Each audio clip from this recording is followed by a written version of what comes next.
Fala pessoal, estamos aqui com mais um Além do Óbvio. Dessa vez o episódio aqui incrível, viu? Um lugar que eu sempre quis visitar e ainda não visitei lá. Eu sou o Fábio Lima, tô com meu grande amigo aqui, Bruno Musa. Bom? Bom também? Bom também. Já teve na Ucrânia ou não? Não, só na Rússia.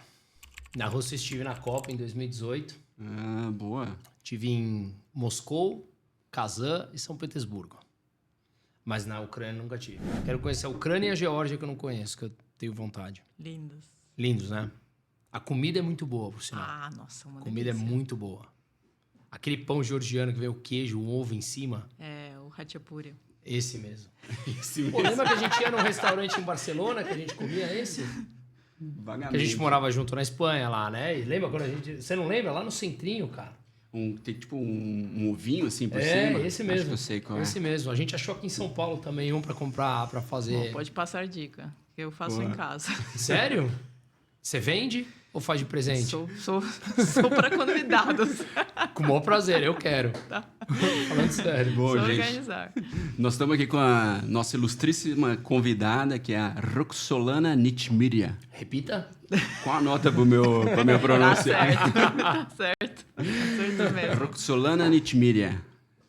Muito bem-vinda, muito obrigada pela presença. Obrigada por convidar. Obrigado. Pegou um voo lá da Ucrânia pra vir pra cá visitar a gente. Tão importante, Alguns né? anos atrás, né? Bom, infelizmente o momento não é um dos melhores assim na história da Ucrânia, né? Então, queria te perguntar, e quanto tempo de Brasil já? Aqui eu mudei para Brasil assim, full time em 2013, né? Comecei Bem antes da ali de guerra. trabalho em 2012, mas mudei. Aí eu já tô 10 anos aqui. Todo tempo em São Paulo, então algumas viagens, mas permanente em São Paulo mesmo. Fala muito bem, né? Tava falando pra ela antes Sim. da gente começar aqui. Fala É. muito bem. 10 anos é tempo, né? E eu acho que assim, o que a gente tava falando, eu sempre falei espanhol e português em casa, né? E meus avós, que vieram pra cá há muitos anos, morreram praticamente sem falar português, vivendo aqui 50 anos. Mais tempo aqui do que lá. Eu acho que a língua, por ser tão diferente, no teu caso, te força a aprender mais Não do que tem quando a jeito, língua é muito né? parecida. Não tem jeito. Né? Eu falava espanhol, já ajudou. Aí, depois de espanhol, português, muito mais fácil. Então, eu fiz 32 aulas e fui. Falou espanhol antes do português. Sim. Você morou em outros países também. Eu morei na Ucrânia, morei na Rússia, mas na Espanha eu estudei também espanhol, exatamente. Você morou em Moscou? Morei também 11 anos. Quando isso? Foi 2002 até mudar para o Brasil, Ah, interessante saber disso. algum tempinho. Sim. Mas agora eu falo, né? Mas assim, tem algumas coisas que você acho que não pega 100%, uma conjugação, gênero, vai lá aprendendo. Tua família tá lá ainda? Meus pais mudaram, assim que começou a guerra, meus pais mudaram para o Brasil, então eles moram aqui em São Paulo. Também. Por causa da Nossa. guerra. Sim. E meus tios, tias, primos, todos moram na Ucrânia e eles decidiram estar lá. Então, é a casa deles. É em eles... Kiev ou Kiev? Como é que fala? É Kiev ou Kiev? Kiev, Kiev. sim. Mas não, a gente está de outra região, então ele está meio espalhado. Mais ao leste ou mais ao... Praticamente no meio, né? O Dnipro, eu sou da cidade de Kryvyi Rog, onde que nasceu o presidente, o Zelensky. Zelensky? Ah, é? Sim, É o quê? Leste, oeste? Centro, ela falou ali. mais por centro, assim. Porque é o que eu entendi, o leste é onde você tem mais pró-russos, né? A gente vai falar mais disso, ou não. Porque, de novo, vamos lá. Só pra gente falar. Fazendo jus ao nome, além do óbvio, o que eu acho importante a gente bater um papo aqui, que eu vou tentar tirar essas perguntas, é que a gente descubra coisas de quem é de lá e viveu lá, não coisas que a imprensa nos mostra, né? Então, às vezes pode parecer pergunta boba, mas é isso. Eu estive na Rússia, mas nunca na Ucrânia. Então, às vezes, o que a gente sabe de lá, verdadeiramente de lá, é zero, né? Porque o que a mídia mostra não tem nada de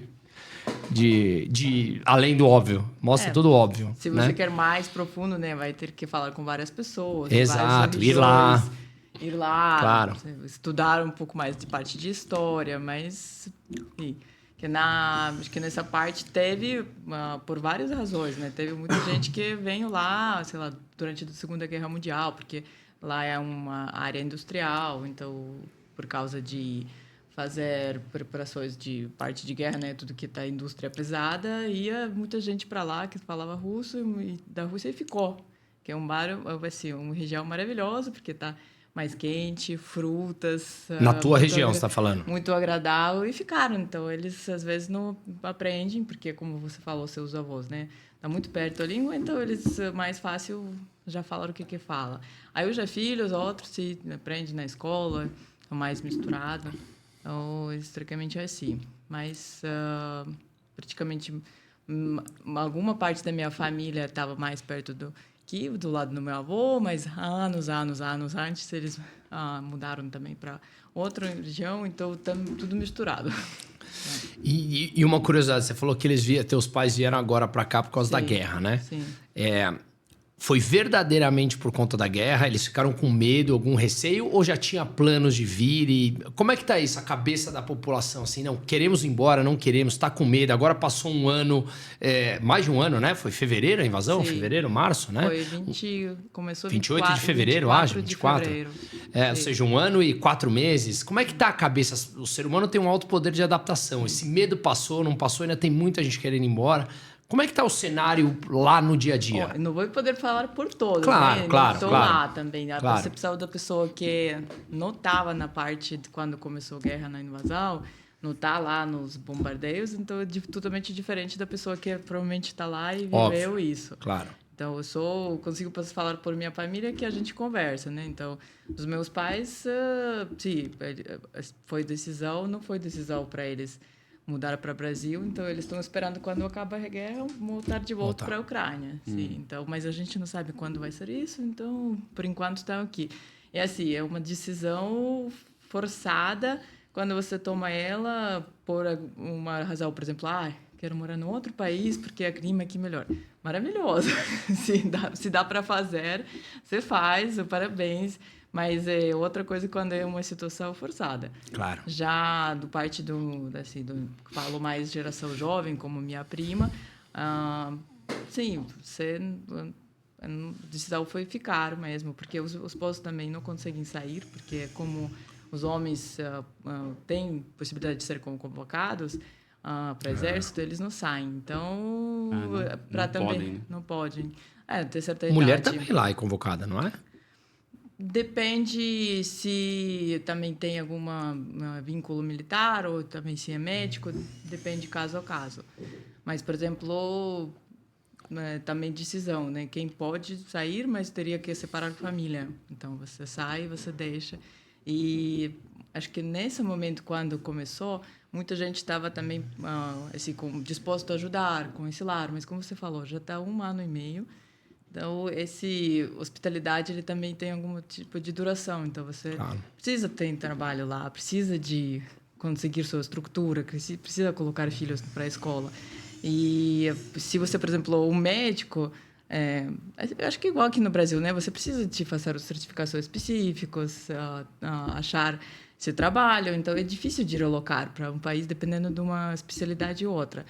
Alguns tiveram sorte, alguns não. Alguns que ficaram, outros voltaram. Então, tem casos também que saíram, mas voltaram. Sim, então, sempre casa é casa, né? Então, O Rox, é muito louco pensar nisso, assim, né? A Ucrânia tem mais de 40 milhões de habitantes lá. E é muito doido pensar que ainda existe, obviamente, guardadas as devidas proporções, ainda existe vida normal para muita gente lá, né? Tem regiões que estão intocadas lá. Você comentou até de pessoas, crianças indo para a escola. Sim. Tá rolando isso? Tá tipo... intocados, eu acho que já não tem. Se você olha até a estatística, acho que dos últimos, né? 90 pessoas tinha alguém na família que foi de uma maneira ou conhecido, afetado até morrer ou ter algumas consequências.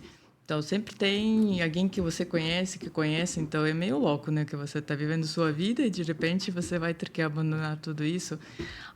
Mas eu acho que é aquela coisa de adrenalina, porque é uma situação que o ser humano está exposto e ele tenta cooperar. Então, fica se adaptando, porque a capacidade nossa adapta a tudo. Gigante. Sim. Então, adapta, sim, mas, sim, claro, tem esses efeitos colaterais, né? De parte de saúde, sono.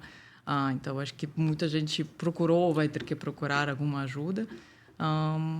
E os filhos também, assim, acho que não entende tudo perfeitamente. Então, porque é difícil explicar uma criança de, sei lá, 4 anos por que você vai ter que agora descer num esconderijo e ficar lá, não pode dormir na cama. Então, fica lá horas esperando quando passa o aviso de assalto, né? Então, de bombardeio. bomba.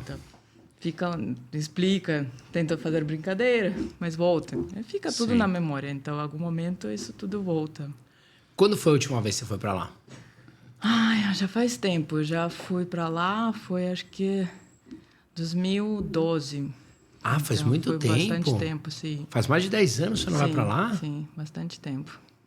Nossa, bem antes da guerra. Por que tanto tempo? Assim, teus pais vinham para cá, então, já ou não? Meus pais vinham para aqui, minha irmã também já não morou lá, ela morou por todos os lugares, então, e a gente se encontrava também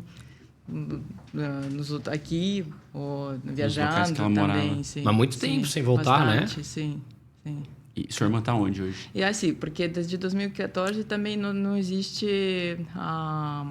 assim, também mais difícil, né? Desde que teve o avião derrubado, então para você viajar para lá também tem que sair do Brasil, ir por os cantos, então vai bastante tempo para levar para viajar. É, uma viagem longa. Até tava mostrando pro Bruno aqui mais cedo, né? Antes de você chegar, tem um aplicativo que a gente vê o espaço aéreo em tempo Sim. real, né? Não tem absolutamente nada sobrevoando a Ucrânia, Não, assim. fechado. Tá fechado. Desde que a guerra começou, fecharam assim, por vez. Então, se você quer sair ou entrar, você tem que ir pelos Por países por terra e se treina e também depois o carro, Foi pra ônibus, Polônia, coisa assim. sim. Então, a Ou pessoa seja, vai. toda a ajuda humanitária, tudo que tem que chegar via terrestre. Que acaba Sim. dificultando bastante Sim, também. sim. Porque sempre acho que avião, independente se ele civil ou não, ele está sendo alvo. Sim. Então, imagino que ninguém quer arriscar isso. Então. Sua irmã tá onde hoje? Ela mora na Kuwait. No No Kuwait? Kuwait. Sim. Então, Interessante. poderiam convidar ela também. Pô, seria ótimo. Como é que tá o português dela? Espanhol, italiano, ela fala os dois, Pô, mas... no Kuwait, interessante, viu? Kuwait é outro lugar que eu não conheço. Sim, eu não conheci ainda também, não. Então, Bom, riquíssimo pelo petróleo, de qualquer maneira, né? sim.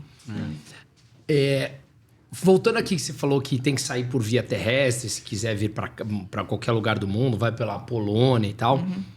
Uma pergunta que talvez seja boba, mas que eu não saberia responder. No meio dessa briga toda, a Bielorrússia, não dá para coletivizar, mas a posição oficial da Bielorrússia é pró-Moscou, né? Pró-Putin. Do presidente, digamos assim. Do regime, sim. Sim, do regime. É claro, sim. não as Ele pessoas. tá É aí que eu quero chegar. óbvio, sim. Como é para um ucraniano hoje entrar na Bielorrússia, passear? Tem algum tipo de represália pro ucraniano que entra na Bielorrússia? Você chega lá para cruzar a fronteira com o passaporte ucraniano. Tem algum tipo de posicionamento do governo? Você sabe disso ou não? Olha, eu não sei pessoalmente ninguém que foi lá com passaporte ucraniano e poderia comentar da situação. Não conheço, mas não sei te responder de verdade. Minha dúvida é se de repente as autoridades não deixariam entrar mesmo, sabe? Se fechar a fronteira, ela não está fechada. Mas talvez você precisa algum documento porque que você vai, mas não sei. Desconheço. Eu até li em algum lugar que tem... Eu não sei exatamente a motivação disso, mas tem crianças indo para a Rússia para estudar, sendo separadas dos pais, algum discurso assim nesse sentido? Então, tem casos e já tem... assim, saiu até o que teve os orders, né, de arresto das pessoas envolvidas, porque, na verdade, você não pode tirar do país durante a guerra as crianças que são cidadãos desse país, esse contra a lei, esse com lei internacional. Então as pessoas que adultos, né, tragam essas crianças separando eles do pais do outro lugar, nesse caso para a Rússia, eles estão fazendo um crime. Então Claro. aí pergunta, né, o que ensina lá essas crianças. Por que eles são separados dos pais? Inclusive, a motivação era essa, ideologicamente, de... qual que é o termo? De transformar essas crianças ucranianas em novos russos, alguma coisa nesse sentido. Mas é verdade que o leste ali da Ucrânia, especialmente a Crimeia até, que é um pouco mais ao sul ali da Ucrânia, eles são pró-russa? A população é pró-russa ali? Olha, isso é uma muito forte parte da narrativa de propaganda que a gente escuta já há anos e anos, né, da parte da Rússia, que tentando explicar por que essa invasão, por que essa toda... Quer justificar a invasão toda, né? Tem que ter um pano de fundo, né? Então, tem que isso. Mas, assim, tem acordos que foram fechados na quebra da União Soviética, que o território da Ucrânia é soberano e é esse. Então, tá lá no mapa, mas, assim, esses acordos não estão sendo respeitados, como você pode ver. Claro. Inclusive, acho que tem só 8 países no mundo inteiro que reconhecem a Crimeia como território russo, né? O restante, eles são contrários a essa anexação. Anexação. Porque agora tiveram as outras regiões lá, Donbass, né, também, que é Lugansk... O Donetsk ou Donetsk e Lugansk, sim. Desculpa a minha pronúncia, mas... Não, tranquilo. Chega lá. Só ensaiar. Ô, Roxy, e uma coisa que eu estava pensando, assim, a Ucrânia, ela foi uma república soviética até 91, até a queda da União Soviética. Você teve um pedaço da sua infância ali vivendo numa república soviética. Sim. Você tem memórias ou até mesmo de coisas que seus pais contam e tal? Como que era viver nessa época? Do parte da União Soviética? Olha, eu lembro muito parte da quebra dela, né? Você não lembra de antes, assim? De antes... teve algumas, mas sabe, as coisas assim, alguns como Flash, né? O que você lembra... Mas e que seus pais contam? Mas meus pais... aquela coisa de comunismo, né? Que todo mundo teve muito padronizado. Você, tipo, nasce, depois vai para a escola, na escola te coloca naquele... Nossa, nem sei. Como uniforme. Gravata vermelha, que é pioneiro. Tipo, não tem uma religião, tem sua religião de partido. Vai lá, depois cresceu, tem que estar parte de partido, parte de comunismo, é aquela coisa. Então, sempre tem essa parte de propaganda. Só que acho que já na época deles estava menos respeitado, estavam mais fazendo fachada que é assim mesmo, porque já meio enfraqueceu. Já quando quebrou mesmo, que eu lembro, foi exatamente essa parte de disrupção, porque começou a mudar a moeda, os países começaram a tomar suas próprias decisões, para onde que vai, como que vão governar, então descentralizou, então cada um começou a formar a sua país assim, e gestionar ela da maneira como que eles acham que assim, viável, capaz e para onde que vai. Então, você lembra dessa quebra, assim, dessa transição? Eu lembro, assim, algumas histórias, tipo, rolou né? uma festa, assim, o pessoal comemorou. A gente teve comemoração, mas teve algumas coisas, assim, meio engraçadas, mas não tanto, porque, por exemplo, quando virou moeda, quem não sabia e estava com dinheiro, tipo no poupança, então de um dia para outro virou pó.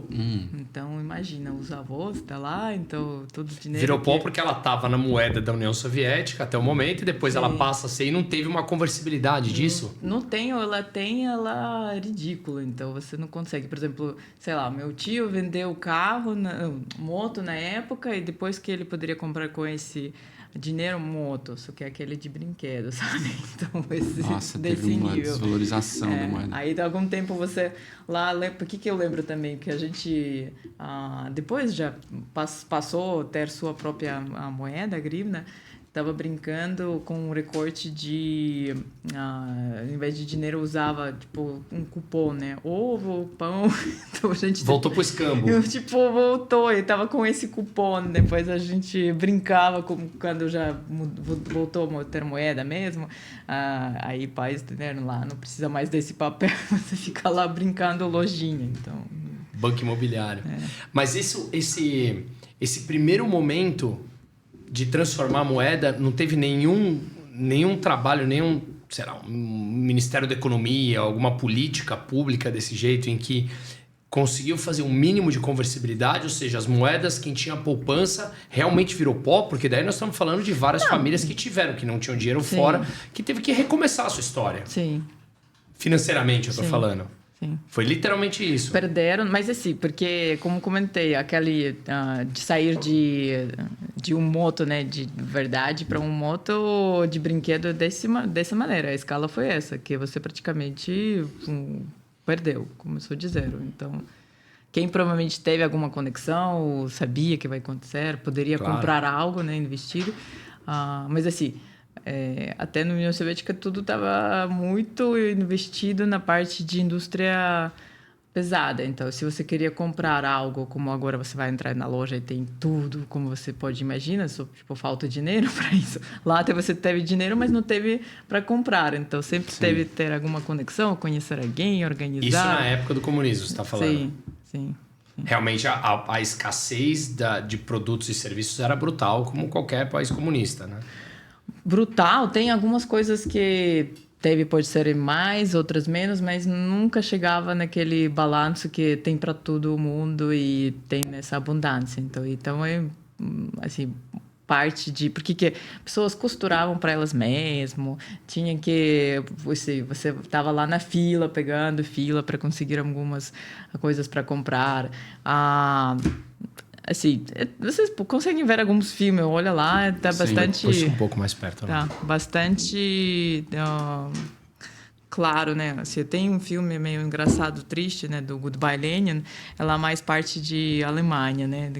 Na quebra do muro do Berlim. Então, tem lá muito claro essa transição. Mas eles, tipo, comédia, mas acho que é um bom exemplo. Quem quer se panelizar um pouco, é curioso. Porque na Alemanha tem muitas fotos, imagens, vídeos das pessoas comemorando ali em cima do muro, quando caiu o muro, né? Derrubando e tal. A festa do pessoal da Alemanha Oriental cruzando ali, revendo os familiares e tal, né? Mas na Rússia, lá na Ucrânia, eu sempre tive essa dúvida. Como era o movimento ali, logo o sentimento pouco antes da queda?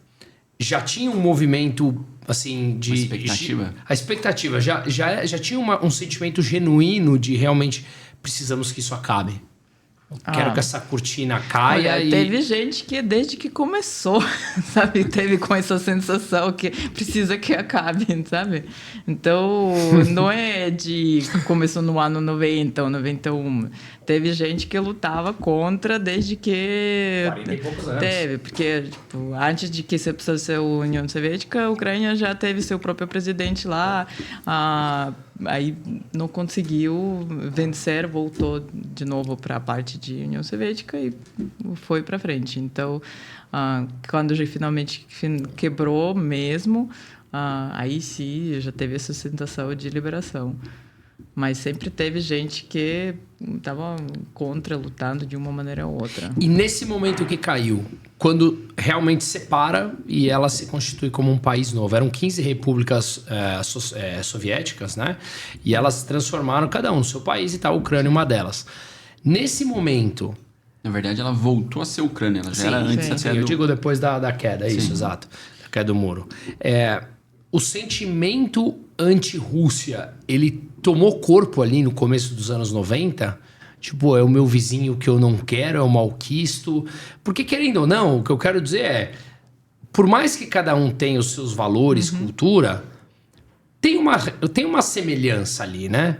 Eu quero dizer, assim, visualmente são parecidos, vocês são parecidos, né? A maioria, digo, o estereótipo do russo, do ucraniano, ali, querendo ou não, você tem uma proximidade entre os países. Você vai generalizar muito, porque se você até olha a Rússia, né? Quantas federações dentro eles têm, e tem algumas federações que fazem parte, que são muçulmanas, outras são mais cristianas. Então, até de parte digital e de parte visual também está tudo misturado. Então, vai ser muito difícil de falar, vai ser muito generalizar. Claro tudo. que eu estou generalizando, óbvio, mas o que eu quero dizer são países próximos. Não são, a língua não é totalmente diferente, né? Por mais que tenha, ao que eu sei... É muito mais próximo o russo do ucraniano do que o russo ao português, ou o ucraniano ao português, isso que eu quero dizer, né? Então, a minha questão é, mesmo tendo essa proximidade geográfica ali, nasceu esse sentimento anti-Rússia dentro lá? Olha, eu estava nessa época indo para a escolinha, escola, não senti mesmo, mas não sei quanto que a gente sentiu lá. Mas assim, eu não sei essa parte de tentar comparar, aproximar, isso é igual a gente vai fazer agora com o Brasil e Argentina, ou Brasil, Portugal, Paraguai. Não tem esse movimento, então eu também não entendo por que sempre precisa de tentar e aproximar e não começar... existe essa treta entre Rússia e Ucrânia, assim, tipo, você que morou na Rússia até. Não, agora existe guerra, então já tem fora tudo, a guerra, lógico. tem tudo o sentimento que isso causa, então... Quando você morou na Rússia, Rox, foi bem recebida lá, era uma vida comum lá para uma ucraniana, no meio dos russos. Ou rola uma certa... normal, igual você vai, mas tava outra época, né? Sim. Então Ali você vai ver separação agora, desde 2021. Então você vai ver... Na época que você morou na Rússia, não tinha problema nenhum por ser ucraniana. O povo russo, no geral, o povo russo te recebe bem. Pouco importa se você é um brasileiro morando na Rússia, um espanhol, um americano, um ucraniano. Tanto faz, era bem recebida. Onde você é? Eu sou da Ucrânia. Tá, tanto que os russos iram para a Ucrânia, foram bem recebidos, tanto que os ucranianos foram para a Rússia, foram bem recebidos na época. Então, transitavam bem ali. Transitavam normal, mas tudo isso quando escalou, imagino que agora não é atual mais. Agora contaminou, Sim. com certeza. Eu acho que assim, eu acho que isso é meio além do óbvio. A gente tende a pensar que existia alguma rixa ali, pelo que você falou, não necessariamente, né?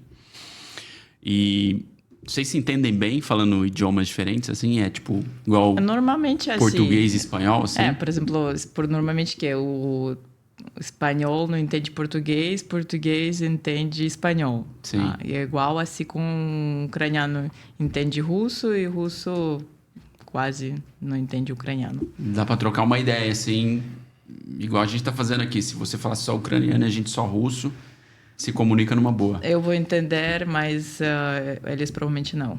Ah, tá. Então, É um pouco mais difícil para eles. Sim. Tá. É igual, por exemplo, se você tenta falar espanhol com português, quem fala português, pessoas vão entender. Sim. Mas ao contrário, talvez nem tanto. É verdade, acontece isso mesmo. É verdade, tem razão. Também tem essa impressão de que ao contrário não necessariamente vai rolar isso. É verdade, bom ponto isso. Mas eu ainda tenho dúvidas disso, dessa interação entre a Ucrânia e a Rússia na rua. Não estamos falando de políticos, estou falando na rua, no dia a dia, né? Depois dessa invasão agora, aqui se lê muito de que eu já li de todos os jeitos que o Putin tem apoio ou o Putin não tem apoio. Eu já li dos dois lados. Quando você ouve dos ucranianos que estão lá, da tua família que está lá, você consegue ter uma sensação disso? O Putin tem um apoio, não tem um apoio? O Zelensky tem apoio, não tem apoio? Porque o que eu leio os ucranianos abraçaram a causa, apoiam hoje o Zelensky, porque eu acho que todo mundo esperava que a Rússia ganhasse a guerra em um mês e já viu que mostrou certas fragilidades, né? E o povo normalmente acaba abraçando essa causa. Fala, pô, você invadiu minha terra, você fez familiar embora, jogou bomba aqui. Tende a abraçar ali aquela causa, né? o presidente que está se defendendo e tal. E a Rússia também. Mas eu não sei se essa recíproca da Rússia é verdadeira. Você sabe dizer isso ou não? O Putin tem um apoio amplo da população e o Zelensky, como é que está isso lá hoje?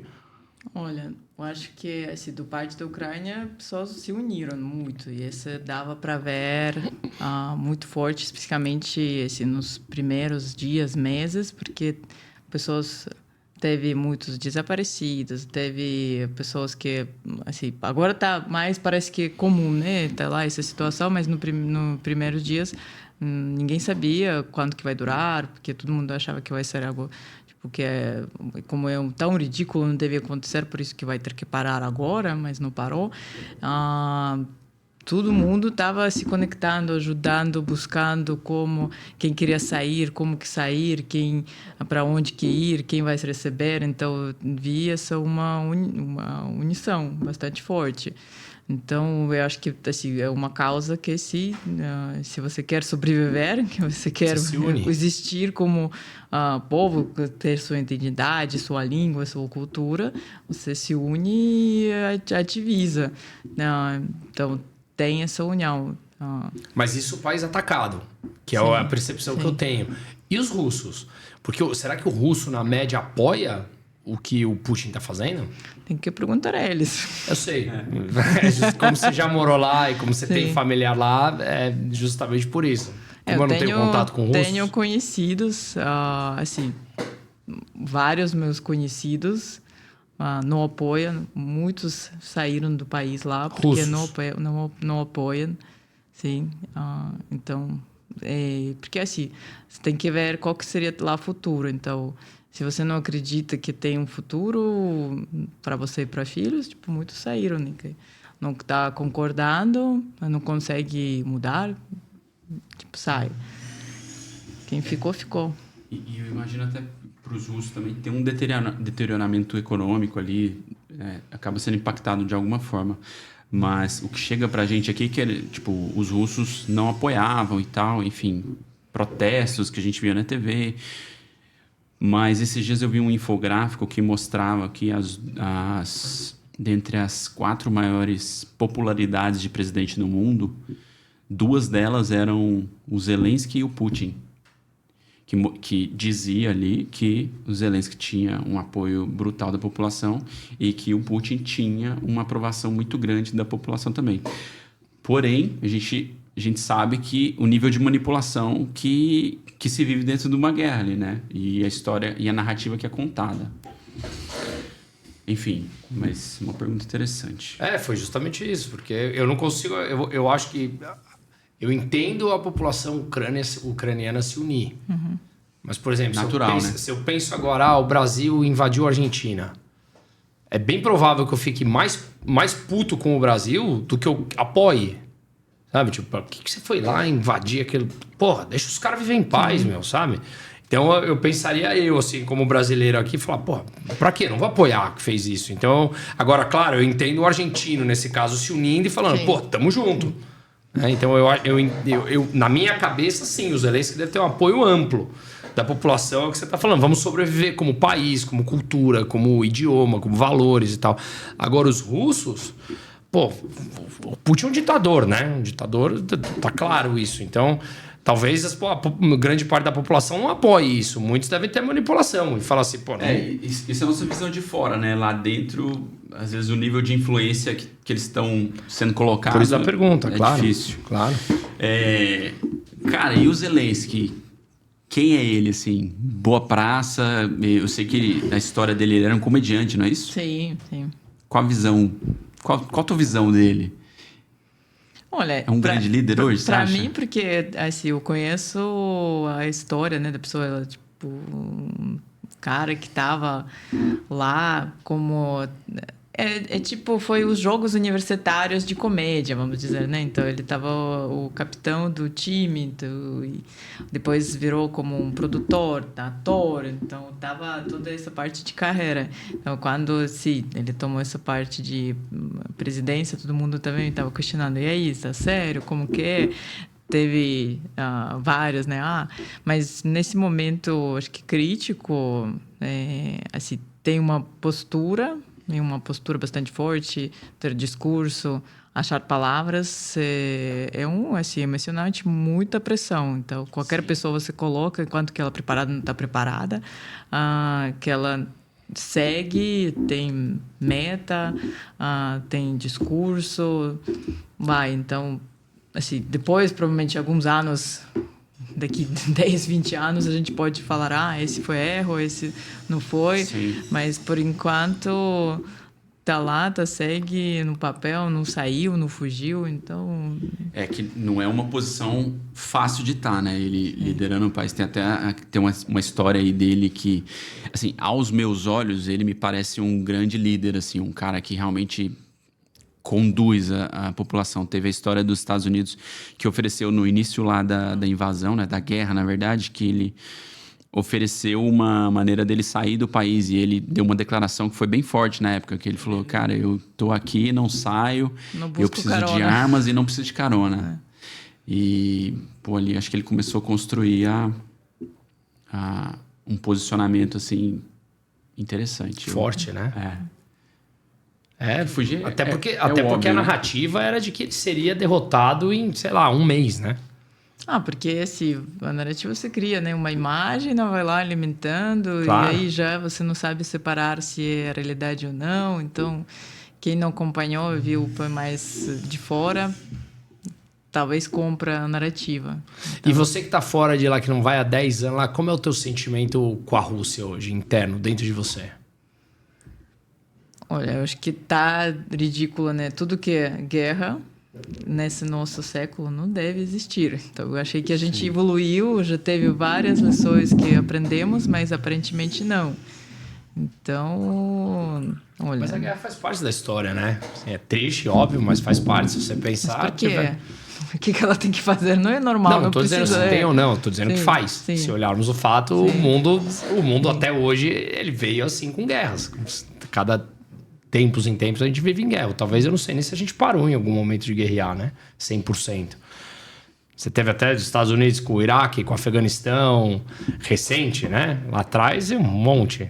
Eu não tô nem dizendo que sim ou que não, é que é um fato, né? É que a Rússia tem tantos problemas internos que poderia focar na resolução deles. Então, não precisa buscar um inimigo externo e tentar lá...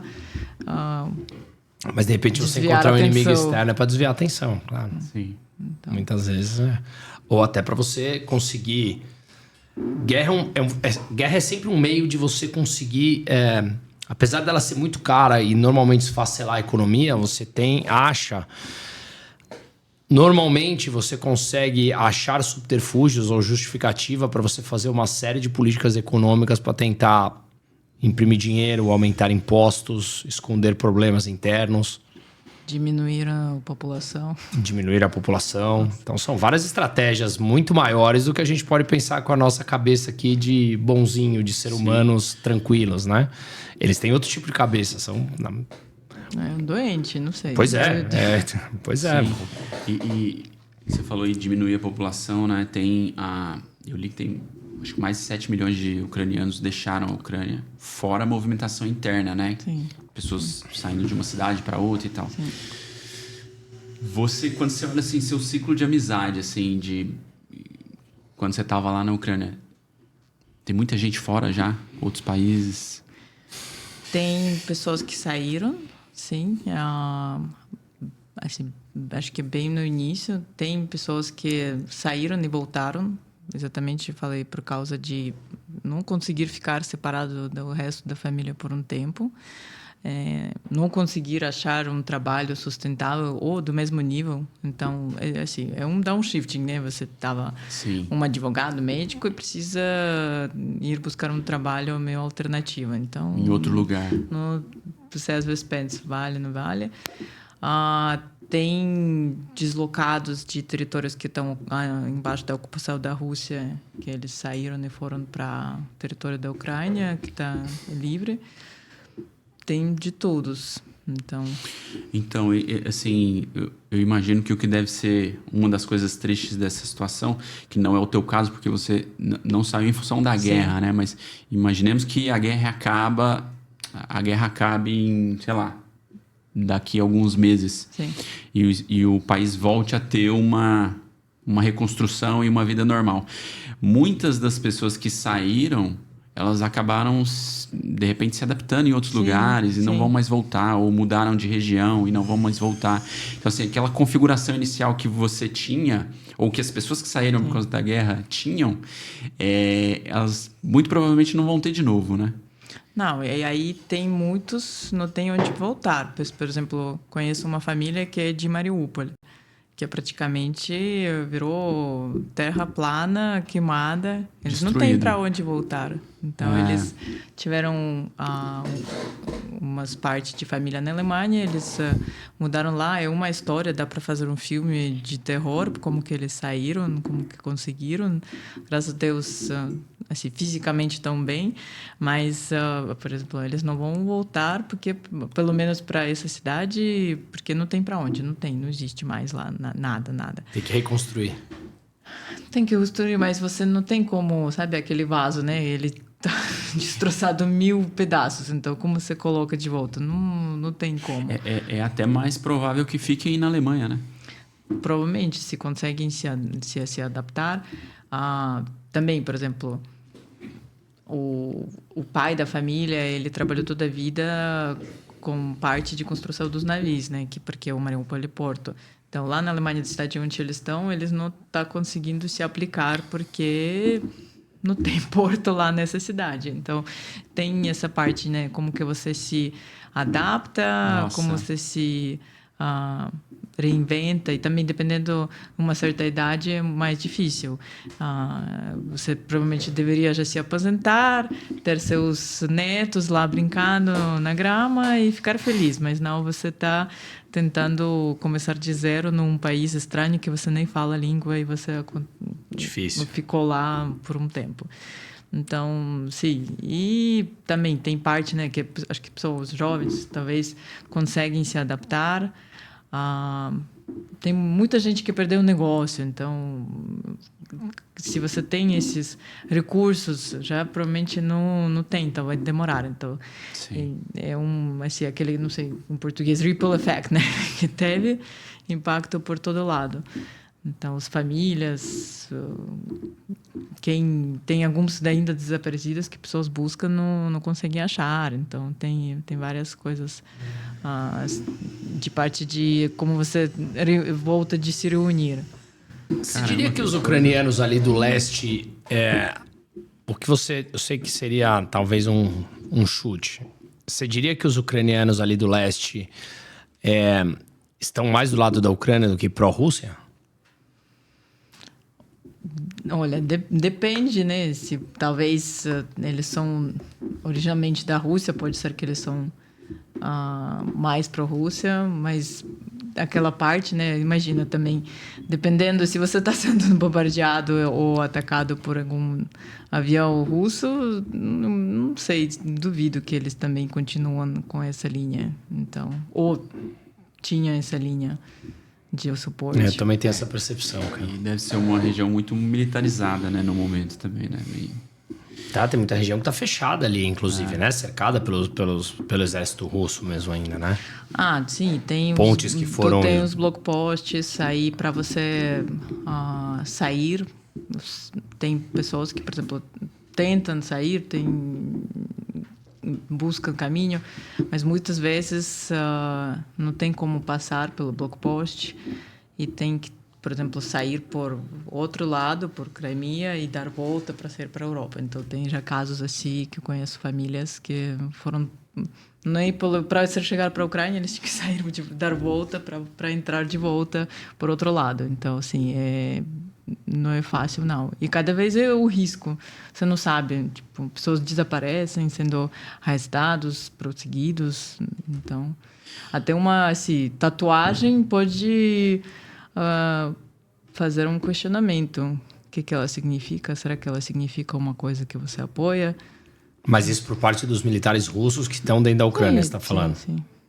Ou seja, não está uma vida que se adaptou ao normal, digamos assim. Por mais que já faça 1 ano e 4 meses, as pessoas não estão saindo no dia a dia normal para ir trabalhar como se não tivesse acontecendo aquilo, né?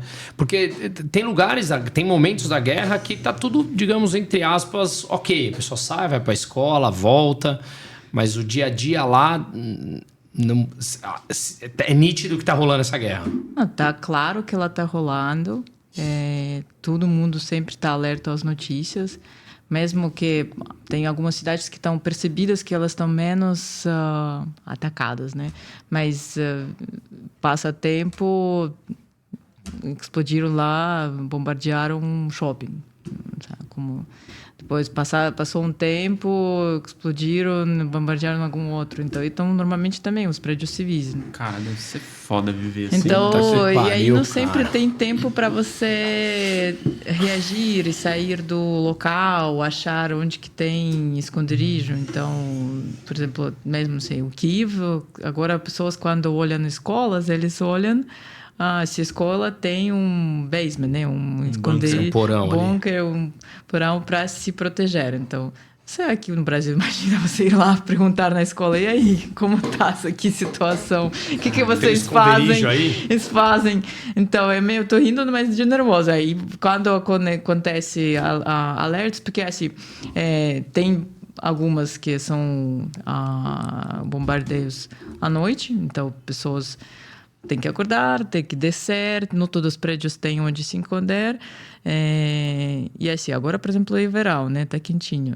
Mas quando você tá no inverno, tem que colocar tudo aquilo, bota, tá? Levar... Tem uma malinha tipo, preparada lá, água, tudo. Se durante o dia, tipo, se os professores levam as crianças da escolinha, tipo, ficam lá dentro, esperam. Tipo, todo mundo para de trabalhar, tudo fecha, espera. Passou, falou que está livre, voltou. Aí essas noites, né, que tem noites, por exemplo, agora em Odessa, né, foi acho que 5 dias bombardeios a cada noite. Então, pessoas não dormem 5 dias, então imagina. Nossa, aí você loucura, pressão psicológica você vai brutal. voltar, e você precisa trabalhar, você precisa economia geral, precisa as coisas acontecerem, então você levanta e vai. Então, claro. Você deu risada falando eu dou risada, imagina se chegar na escola aqui no Brasil e falar isso. Eu acho que tem várias facetas de uma guerra, né? Se você parar para analisar, tem vários números do Brasil em que mostra números de mortes ou assaltos piores do que em momentos de guerra. Então, por exemplo, você fala, lá você tem que esconder num porão. Aqui você se esconde atrás de um carro blindado. Então, querendo ou não, se você, tudo é questão de perspectiva, né? Mas se você chega para um suíço e fala como a gente vive aqui, o cara vai perceber que a gente também tá numa guerra. Tá numa guerra contra o tráfico, está numa guerra contra o roubo na rua, né? São guerras diferentes. Mas a gente vive numa pressão psicológica pesada aqui também. Bom ponto, mas acho que incomparável. Cara. Não, incomparável. Porque aqui cai uma bomba no prédio e explode tudo. É incomparável. Aqui, lá, né? Numa guerra como... O nível de previsibilidade é zero. Tipo, né? Aqui, violência, aqui você pode se esconder ainda. Não andar por aqui, ou não andar tal hora da noite. Claro. Assim, literalmente, você comentou, pessoas dormindo com a malinha pronta, garrafa d'água, esperando... É um sorteio, né? Claro. Não, a ideia não foi nem comparar, não. A ideia foi o que eu falei, são várias facetas de várias guerras, né? Nessa loucura que a gente vive. Até a gente teve recentemente na Venezuela, eles estavam... a gente estava conversando com algumas pessoas lá, e os números lá da Venezuela... são 7 milhões e meio de pessoas que fugiram por causa de um regime socialista que não deu certo, que é o impacto de uma guerra. 7 milhões de pessoas também saíram da Ucrânia. Sim. Então, assim, são impactos similares por razões diferentes, mas o que eles diziam lá era, cara, isso tá tendo o impacto de uma guerra, mas é tipo zero noticiado, né? Não tem um espaço na mídia. Aqui eu acho que a mídia parou de colocar tanto em atenção. Sim. Tem questões assim, talvez cansam de tema, porque não é uma novidade. Não vende. Não vende mais, né? Infelizmente. Tem parte de política, de ser mais neutro, então tem aquele negócio do BRICS, então talvez não tenha interesse. Venezuela mesmo acho que parecido do tempo, né? Que dura já há anos, então Sim. também não é tão novidade. Assim, Então, se alguém procura especificamente, sempre acha uma atualização, uma notícia. Mas se você... Antes era a capa de todos os Sim, jornais, Deixou de ser claro. novidade, né? Sim. Claro, sem dúvida. Sabe uma outra curiosidade que eu tenho? Eu assisti uma série, eu tenho lido muito sobre energia, né? Que eu gosto. Energia, produção de energia, né? E eu tenho uma série, aquela série... Como é que pronuncia? Chernobyl. Que é muito legal. O ucraniano tá bom agora. Você viu? Eu tô do pegando HBO. já. Eu pego rápido do HBO. Eu assisti essa, muito boa. Muito boa. Então, pouca gente, muito mais gente fica marcada com os acidentes que ocorreram. Foi lá e depois, acho que foi em 2011, né? No Japão foi 2011. Então, 86 de 2011, Fukushima. E por conta desses 2 acidentes, ou principalmente em 86, passaram a demonizar a energia nuclear. Você sentiu que lá, como aconteceu lá em território ucraniano, né, apesar de na época ainda ser União Soviética, tem esse mesmo tipo de percepção? Ficou uma marca na sociedade por ter acontecido lá ou aquilo passou? A marca, ela continuou e continua até agora e vai continuar, acho que alguns séculos, porque teve impacto grave na ecologia. E, assim, ecologia, digo... Área restrita lá. Área restrita, mas, assim, como ninguém foi avisado no dia que teve incidente, pessoas continuaram na rua. Então, aquela poluição que foi pelo vento, água, ela foi distribuída. Então, muita gente que mesmo não vivia na região, ela foi impactada pela parte de saúde. Então, esses doenças como leucemia, câncer, então, eles... Parece que também, se for mais a escala que cresceu, então é uma coisa presente, né, da parte de ecologia e de parte de saúde das pessoas, como que... Então, por exemplo, na minha escola teve a família que o pai participava na parte de apagar o incêndio. Então, todo contaminado. mundo estava contaminado, né? Tava assim, de saúde, imagina, não é uma saúde de pessoa que não estava exposta à radiologia. Sim, todo mundo conhecia. Não sei se em parte de impactar tá para parar de usar, né? Porque agora tem e continuam outras estações atômicas, até a Zaporizhzhia, que acho que é um outro assunto, né, de guerra, porque está sempre lá, está no território que está ocupado e sempre está como um alvo, né, para se vai explodir, não vai explodir, então está passando outro terror. Mas sim, é um tema que estava presente porque sempre teve alguém que você conhece ou você tem alguém na família que teve um problema de saúde. Por exemplo, meu pai é arquiteto. Ele estava desenhando um projeto para a aldeia, para pessoas que foram deslocadas do região de Chernobyl para morar lá. Então, mas esse também é outro tema, né? Porque outras pessoas foram deslocadas, perderam seu trabalho, suas conexões, então se adaptaram ou não. Então foi olhando grave. a história é muito pouco tempo, né? Você para pensar, são o quê? 30 anos, de 86 para agora, são, sei lá, menos de 30 anos, mas de qualquer maneira, olhando numa janela de história, é muito recente, né? Muito recente. A marca fica, é natural mesmo, né? Boa. E vamos falar de coisa boa agora. Vamos. Que os ucranianos... Qual a visão dos brasileiros em relação à Ucrânia? Você acha que o brasileiro tem uma visão deturpada, assim ou não?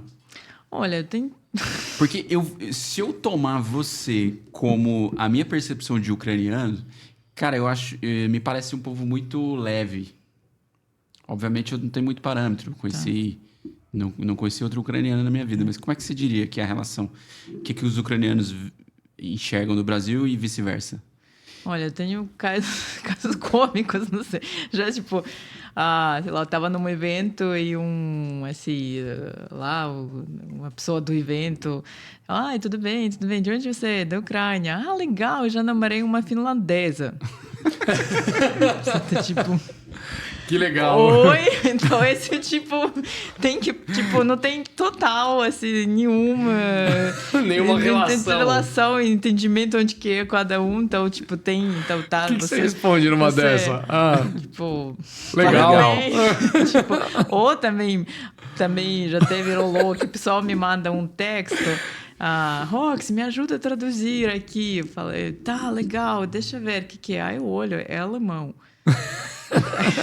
Aí eu tipo, cara, mas é alemão. Tá, sim, sei, mas você não fala alemão? Eu falo, não, eu sou da Ucrânia. Tipo, mas lá não fala alemão? Eu falo, não.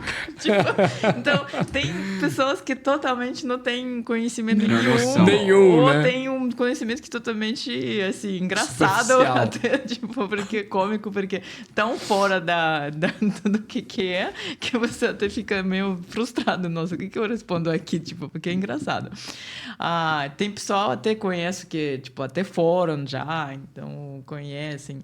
Mas, assim, normalmente acho que tem poucos ucranianos assim, no Brasil, por ser longe, tá? Acho que mais ucranianos tem no Paraná, né? Que estava 100 anos atrás, eles vieram e já tem terceiras... Era uma rota? Teve, eu acho que porque teve umas leis, né, na Argentina, Brasil, que... se facilitavam a vida das pessoas que cultivavam terra. Então, naquela época, a gente vinha e ficou. Mas alguns nem falam mais, porque é terceira geração ucraniana. Mas tem, sim. Então, tipo, continua. Então, quando você olha as placas lá em Curitiba, tem lá sempre alguém com sobrenome terminando com Ko, né? Kovalenko, Ivanenko, que é normalmente um sobrenome ucraniano. Então... alguns têm, mas normalmente pessoas se perguntam o que come, sempre tem essa percepção que sempre é frio, neve, então que é uma Alasca. E rola um verãozinho lá, sim. Tá, tem num verão quente, né? E aí, quanto que é quente? 36 graus é quente, né? Então, se rola mesmo, mas é tudo muito sazonal. Então, junho, julho, agosto é verão. Tipo, todo mundo lá... praia, tá? Tudo na rua.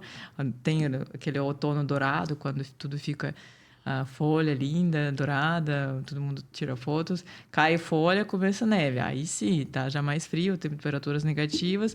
Aí primavera, começa flores, frutas, cerejas. Então, todas essas maravilhas que é diferente, né? Aqui você tá meio perdido. Às vezes eu sinto que eu moro numa bolha do tempo e só entendo que o tempo mudou quando você veja os filhos do amigo, que eles já estão desse tamanho, e você fala, nossa, os anos passaram mesmo. Então, porque aqui não tem essa percepção, não. Essa é uma das coisas mais legais, assim, de quando eu morei fora. Eu morei tanto na Espanha quanto na Austrália. Tinha estações bem definidas. E eu sou de Goiás, né? Que você conhece, conheço. Mas, lá é, assim, uma estação o ano inteiro. Verão. Seco. É uma coisa louca. E eu gosto disso. E pelo que você falou lá, era assim também, né? Tinha bem definidas as estações. Mas impacta, sabe? Porque, por exemplo... assim, verão, todo mundo na rua. Tipo, todo restaurante tem uma varanda, né, que você faz toda a sua atividade fora. Muda a vida. É igual verão europeu, né? Show, tá fora, tudo. Tipo, tá todo mundo. Aí, assim, não tem... Quando tem aqui um dia de calor, você, nossa, tipo, tem que sair também na rua fazer uma coisa. Então, tem um pouco dessa ansiedade, né? Como que eu vou ficar dentro da casa? Não, tem que sair, aproveitar. Mas você sabe que aqui tem muito mais dias de sol, então, assim... para aproveitar. Quando eu fui para a Rússia, em 2018, teve uma coisa que me marcou, que era... Quando foi a Copa? Foi junho, julho, né? Acho que foi. Foi verão, sim. Não tinha noite. Tipo, acho que ficava escuro 2 horas à noite, assim. Então eu me perdia por completo. Porque, primeiro que eu tava morando na Espanha, né? Só que meu trabalho sempre teve relação com o Brasil. Então eu vivia no horário do Brasil, morava na Espanha. Só que quando eu fui pra Rússia, eu acordava de dia, dormia de dia, com sol, meu. Então eu não tinha mais a menor ideia onde eu olhava no relógio. Se era no horário do Brasil para eu trabalhar, se era no horário de lá da Rússia, que era dia, que eu não tinha mais percepção nenhuma se era dia ou noite. Eu lembro um dia que eu acordei e falei pra minha mulher, eu olhei no relógio, e sabe quando você acorda meio atordoada? Eu deixava o relógio no horário do Brasil, o celular no horário do Brasil e esse aqui no horário da Espanha. Aí eu olhei assim, tal hora, eu acordei, falei pra ela, será que é madrugada, é de manhã, é noite? Assim, eu não tinha mais a menor ideia onde eu tava, sabe? Verdade, porque é muito estranho você ir dormir, sei lá, a gente ia dormir meia-noite, 1 da manhã, só a pino.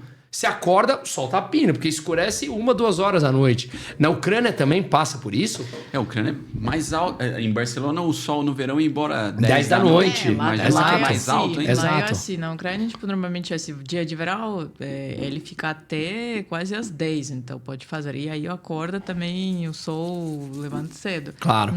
Já no inverno, o dia de sol é muito curto. Muito curto. Então você ia, tipo, sei lá, pra escola, tava Noite. escuro, noite, você voltava da escola, já tava noite de novo. Então, sim, não tem...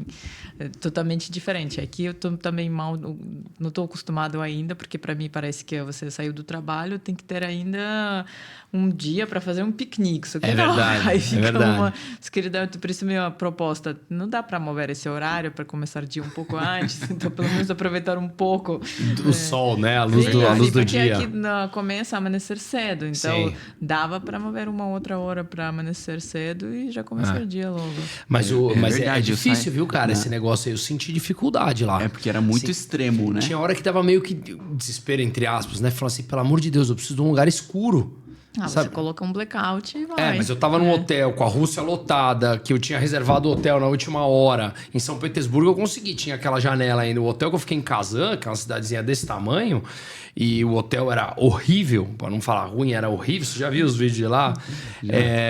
Não tinha. Então a gente não tinha blackout. Coloca aquele... Tudo bem, mas não é confortável, né? Não. Você coloca uma camiseta aqui no olho pra dormir, assim, sabe? A luz entrando. É ruim. Uma hora, o corpo falando assim, uma hora eu sentia, eu falava, você não consegue descansar direito, porque dá a impressão. Sabe quando você vai dormir 6 da manhã e acorda meio-dia? O descanso do corpo não é igual, né?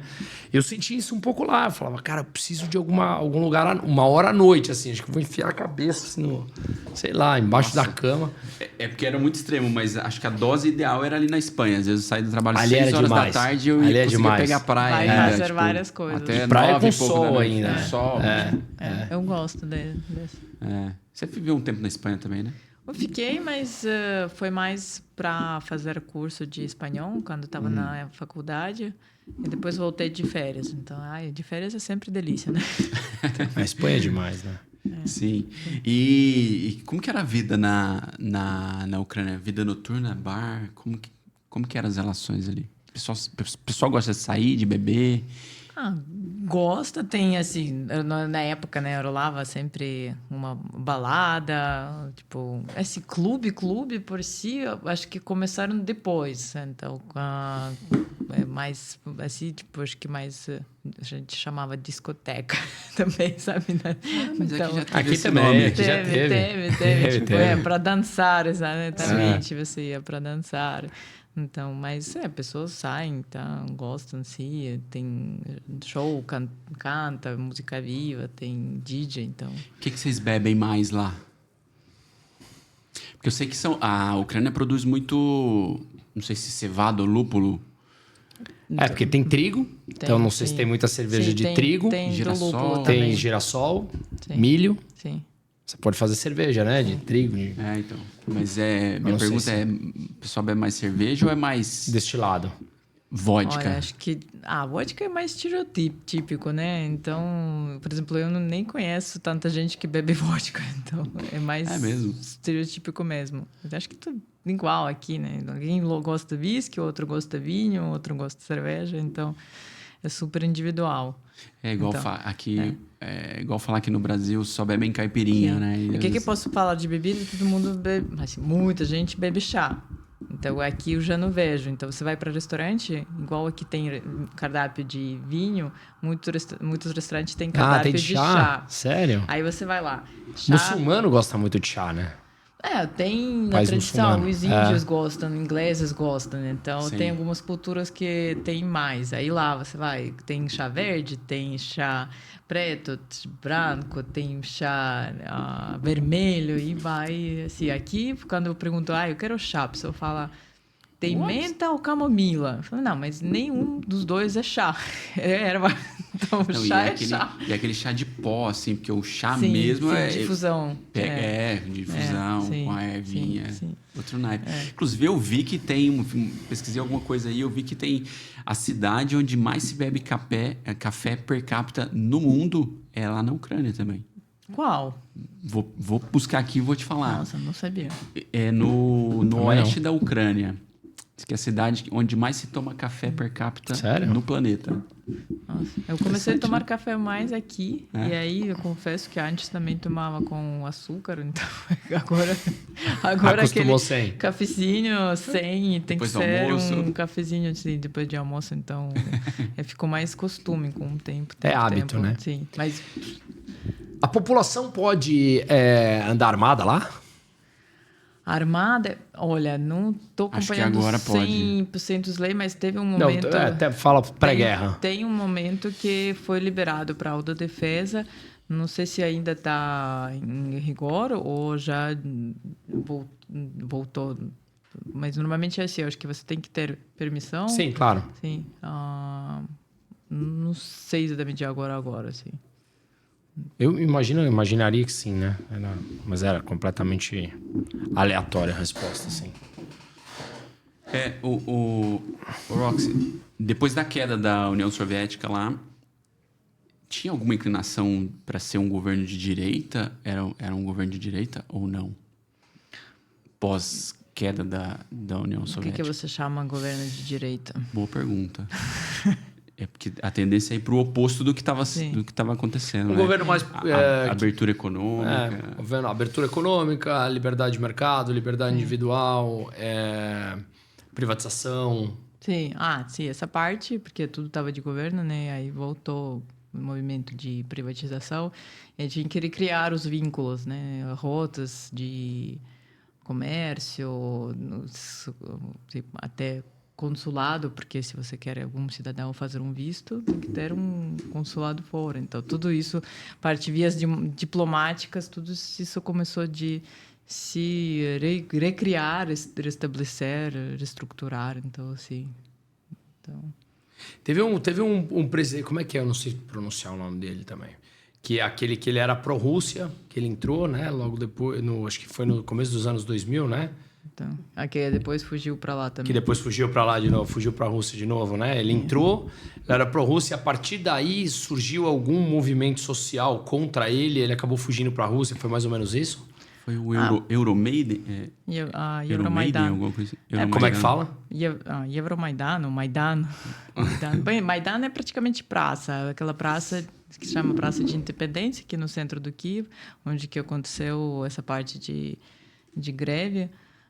Mas sim, teve um movimento de entrar na União Europeia, porque estava mais aproximação por lá, depois deram para trás, o povo foi a população reclamar. queria e o governo não foi, porque não fez também movimento. foi pró-russo, depois começou toda a parte de greve, começaram a oprimir muito forte, especialmente os estudantes, então voltou a se rebelar, declarar que o povo desacorda com esse movimento, e aí sim teve essa parte de sair, fuga, e já voltou o governo pró-europeu também.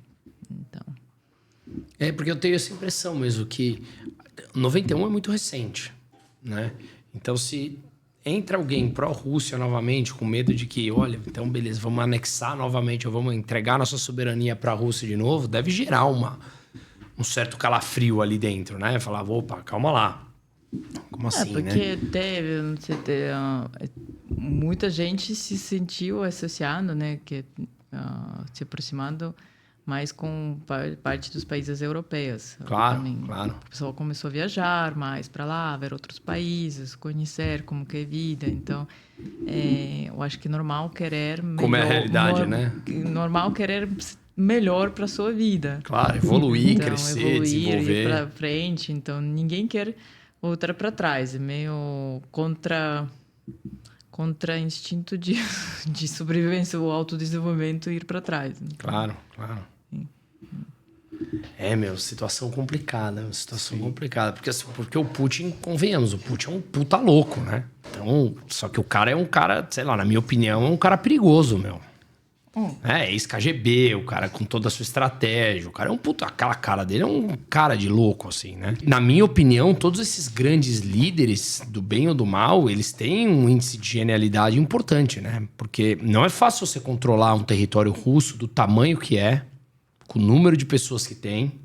Se você controla com o quê? Com força? Não importa, mas você tem o poder. Por que não te derrubam? Mas eu não consigo nenhuma admiração, porque igual Zero? pra mim é admirar, tipo, o Hitler, sabe? Sim. Não é admirar. Mas eles têm um grau de condução das massas importante. Pelo bem ou pelo mal? Pelo bem ou pelo mal. Vai ser lembrado por isso, mas com isso também vai ser lembrado como uma raiz e fonte de morte de várias Com pessoas. certeza. Não tô fazendo... Não tô fazendo nenhum tipo de elogio ao comportamento deles, pelo amor de Deus. Zero. Tô querendo dizer que o Putin, mesmo sendo odiado por tantos, ele continua lá no poder. Quanto tempo ele tá? 22 anos. 22 anos, cara. O cara já mudou a Constituição, o cara tá numa guerra, a Europa se acabou a inflação, porque dependia do gás russo. O petróleo, que foi estabelecido um preço teto de $60 do gás russo, já superou $60. Ele continua inundando o mundo de petróleo, inclusive o Brasil. Ele tá de pé. Com todas essas sanções que colocaram lá dentro... Castro, mais de 50 anos.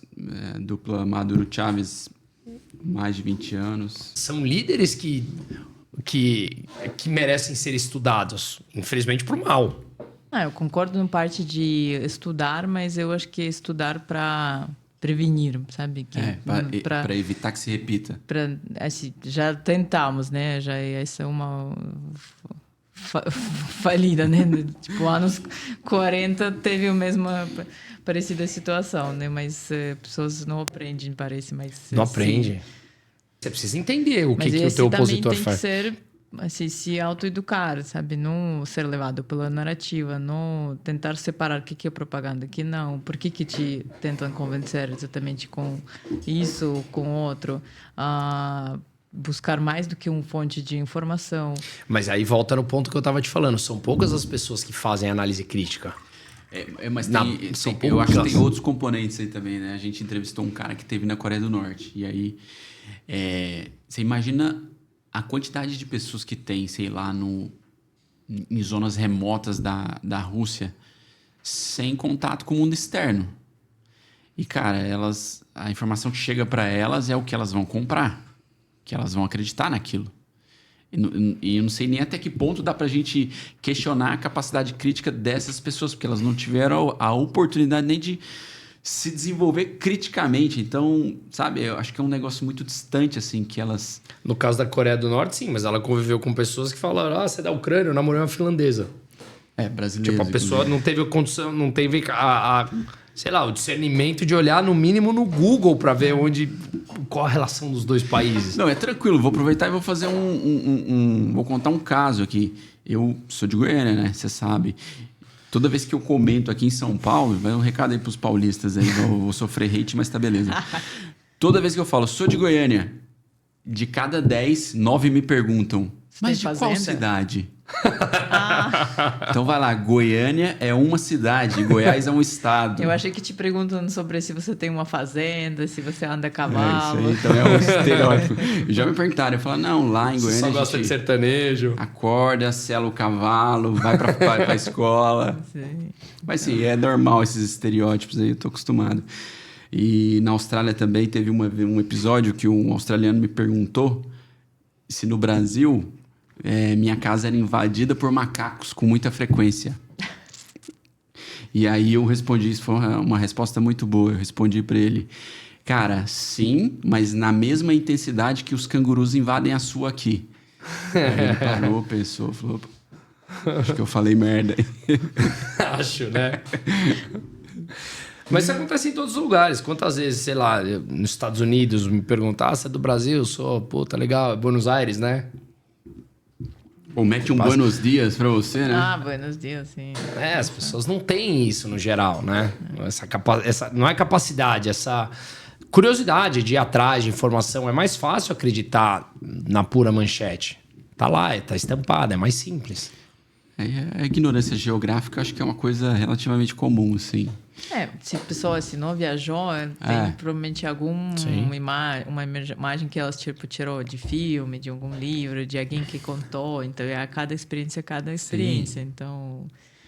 Tem um youtuber famoso na Austrália que ele fez ele ficou famoso com ele saiu nos Estados Unidos entrevistando as pessoas, perguntando onde ficava a Austrália. E os americanos não sabiam, cara. Então, tem uma última pergunta. Você está completamente adaptada no Brasil depois de 10 anos, é isso? 10 anos. Qual é o seu sentimento, assim? Porque a gente ouve de pessoas que são de fora e tal, e eu morei fora, o Bruno morou fora e tal, que um estrangeiro é sempre um estrangeiro e tal, naquele sentido de se sentir em casa. Você se considera 100% adaptado ao Brasil? Acho que 100%, acho que 100% é muito, nem né? sei se alguém que nasceu aqui é 100% adaptado, assim. Verdade, bom ponto. Eu acho que você vai se sentir algumas situações específicas no daqui, mas sim, me sinto confortável. Eu acho que o Brasil tem essa parte de hospitalidade, de assim, te tratam bem aqui, Robson. Te tratar, assim, tem curiosidade, tem bastante aconchego. Mas no mesmo tempo, por exemplo, quando volto para a Ucrânia, também você não sente 100% de lá também, porque você meio... Sim, sabe, cada lugar você passa, você deixa um pedaço de coração lá. Verdade. Tem... Você virou cidadã do mundo já. Né? Algumas coisas, mas... É aquela coisa, você se sente, pode ser algumas situações diferentes e outras, assim, por exemplo, a gente pode discutir aqui, né, falar sobre política, corrupção, né, xingar algum político. Depois, se alguém de fora vem e começa também a falar mal do Brasil, você já fica nessa postura. Peraí. Então, tipo, verdade. Aquela ação irracional, né? Que sim, todos nós temos, né? Você xinga, a hora que eu xingo, você fala, calma lá. Tipo, né? Então, acho que já fiquei mais por esse lado. Tipo, não, você tá muito estereotípico. Não, deixa eu te explicar. Então, já tem isso. Eu ia te perguntar isso, que a minha avó, ela falava que um imigrante nunca é 100% feliz. É a posição dela. Ou seja, nitidamente ela não... Quer espanhola, né? Sempre, quer espanhola. Talvez, depende se foi uma decisão, por exemplo, como minha, vou mudar para Vou mudar, claro, tá? claro. E outra... por opção. Por opção, sim. E outra quando você... não teve tantas escolhas, então você mudou isso. Então, é um abandono de lar. Então, quando você faz esse abandono do lar, você... fica mais marcado, né? Não escolha essas condições. Então, parece... acho que até mesmo que você adota, assim, eu vejo pelos meus pais, estão super bem tratados, bem recebidos, mas tem aquela coisa que... não foi 100% do coração, escolha. Não porque foi uma se não opção, fosse né? acontecido, então talvez seria diferente. Então. Nessa linha, eu queria te fazer duas perguntas. Essa invasão, né, da Rússia, ela criou em você um sentimento patriótico que poderia ter apagado ao longo desses últimos tempos? Esse seria o primeiro ponto. E o segundo ponto era... A minha mãe nasceu na Espanha, mas veio pra cá pequena. Então, ela fala que ela não se sente 100% em casa, nem lá e nem aqui. Minha mãe não gosta do Brasil declaradamente, né? Nunca se adaptou aqui. Ela fala que tem várias formas do brasileiro ser que ela não compactua. E eu concordo com muitas coisas com ela. Né? Eu tenho várias críticas a nós brasileiros, inclusive a mim, né? Porque você traz com você, no teu DNA, você tem coisas que você tenta mudar e tal, né? Sem papas na língua, assim, você como de fora... Quais críticas você faria ao brasileiro? Tá. De forma geral, tá? Obviamente. Tá. Vou começar da segunda. Assim, para mim, por exemplo, se eu não gostasse tanto e não estaria concordando, eu acho que, da pessoa livre, eu posso escolher outro lugar para morar. Então, se não vai ser fácil, sim, mas essa é por escolha. Então, se escolhi estar aqui, então...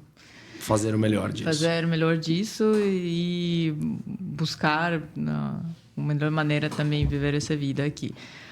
tem coisas que eu não concordo e não me adapto e acho também que poderia ser eliminado daqui, Claro. essa parte de segurança que a gente conversou. Que assim, sair pensando se levo o celular ou não levo, se eu pago o aplicativo do banco ou não, todas essas histórias. Quem sempre teve algum assalto, aí você junta na mesa, todo mundo começa a contar. Uma prisão aí moral, o cara né? foi com uma arma, aí você já pensa, nossa, será que você deveria pensar num carro blindado? Mas não, aí, tipo, tem essa parte. Então, Sim. eu gosto mais parte de sair na rua, saber que posso andar onde que eu quiser, horário que quiser, posso levar o que quiser. Então, não pensar se você está atraindo atenção ou não. Então, essa parte eu acho que é difícil de concordar com, difícil de adaptar. Mesmo que para questões de sobrevivência, você entende que você adapta. Então, por exemplo, depois você sai para outro país, você estava de férias em Portugal. Aí eu já estava, sabe, à noite, escurecendo, pensando... Fica uma marca em você, né? Fica. Aí depois você fala, não, relaxa. Você precisa de uns dias pra relaxar, você né? Tá aqui. Você já se abrasileirou nesse aspecto, né? De, tipo, ficar sim. atenta. Quais, do que não concordo, discordo, Não é nem né? concordar, é assim, coisas que você não gosta. Por exemplo, coisas do brasileiro que eu me incomodo. O jeitinho? O jeitinho me incomoda. Você conhece o jeitinho brasileiro? Sim. Uma coisa que me incomoda, o atraso institucionalizado. Como se, por exemplo, o horário do próximo não tivesse importância. Sim. Então, por exemplo, ir ao médico e ele atrasar 1 hora é normal. Eu não tolero, eu simplesmente ligo e falo, eu vou embora.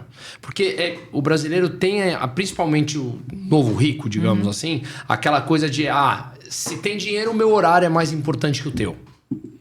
E não.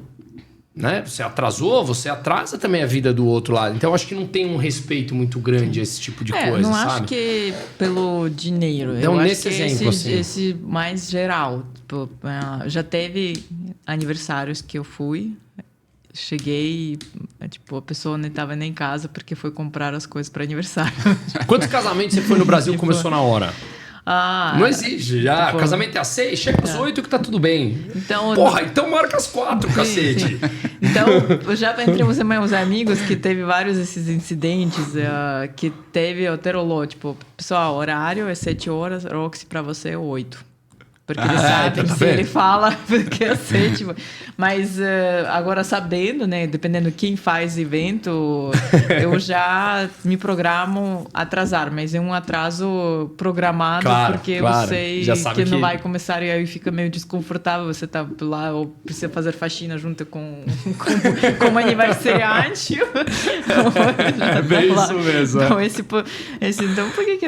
algumas coisas que acho que parte de ser direto e nem tanto. Então, acho que tem um pouco parte de educação cultural, né? Às vezes não te falam não para não ofender. Sim. E é legal, sim, mas eu acho que prefiro, às vezes, para não perder tempo, Sim. receber esse não, porque eu consigo lidar. Eu sou adulta, se alguém me fala não, tipo, ok, então eu vou fazer outra coisa com minha vida sem ficar esperando e depois irando atrás. E aí, tá...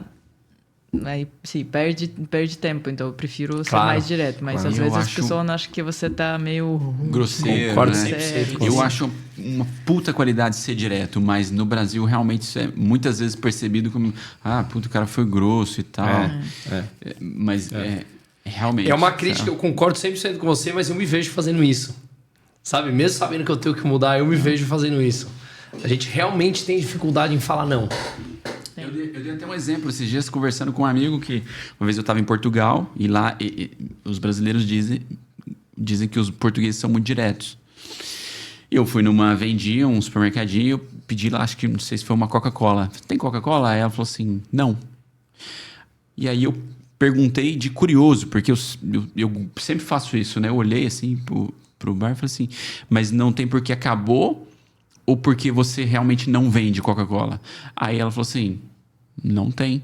Tipo, de que importa a tua pergunta? Falei, porra, isso faz muito tempo, né? Você, tipo, é de Pepsi, né? Então, só que no Brasil, a postura é assim. Se fosse a mesma situação no Brasil, seria assim. Se tem Coca-Cola, o dono do bar ali, ou a dona da bar, ia falar assim... putz, acabou ontem, ficaram de me entregar hoje, não Justifica entrega mais, né? Vai te ficar devendo. E, cara, no fim ou tem ou não tem, Exato, beleza, no né? fundo é isso, cara. Isso é muito do brasileiro, de ficar... É. A dificuldade em ser objetivo e dizer não, né, então... Mas é isso, se sim ou não, a guerra... Do patriotismo. Te renasceu, floresceu um patriotismo aí. Olha, acho que como assim, vocês nascido aqui, nascido na Espanha, quem tá, cada um tem uma sensação, há uma permanência, né? E aí tem memórias da sua infância, tudo, então associações. E sim, se revive. Então você às vezes revisita, né, suas parte de história. Então, claro que sim. Então você dá uma florada, né? Tipo, eu vejo até culturalmente, mesmo sendo morando aqui, como pessoas, muitos meus conhecidos mudaram para ucraniano, mesmo que eles falaram antes muito russo. As músicas estão sendo traduzidas, os filmes saem, então tem esse grande movimento. Também colocar essa parte de separação e tipo, distinção e se não deixar morrer, então Sim, continua desenvolvendo e mantendo e mais forte e sim, é uma Florida bastante forte. Num cenário pós-guerra, condições normais de temperatura e pressão, pensaria em voltar algum dia ou é algo que não passa pela sua cabeça? Voltar para morar?